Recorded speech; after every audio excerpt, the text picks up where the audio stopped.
ভাই সাহেব হ্যাঁ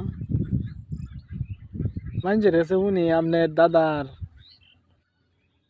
এই এলাকার ভিতরে বলে সবচেয়ে লম্বা চুল আছিল বলে আপনার দাদার। এলাকার মধ্যে হুনস না সত্যি হ্যাঁ আমার দাদা চুল অত দুই সাইডে টানার মধ্যে সবচেয়ে লম্বা আছেন। আইসব। এটি যদি কই তোরা তো বিশ্বাস করতে না, কবি তো আমরা গাল গপ্পই, গাল গপ্প না, কারণ এই সত্য কথাই আছে। আমার দাদার চুলের কারণে দুই সাইডে টানার মানুষ আতঙ্কে থাকতো। আইসব আমার দাদা গোসল করে তো চুলে লাগান দিত, আইসব দুই সাইডে টানাতে ভূমিকম্প শুরু হয়ে যেত। আইসব এইসব বলে আর তুই কি করতে চাস? মাই সাইডে হলো এই এলাকার মধ্যে সবচেয়ে বেশি লম্বা আছে। আইসব মানছে কইতো আমার দাদা চুল দেখা মানছে কইতো এটি কি মানুষের চুল নাকি দেবের চুল? কাটলাম না কাটে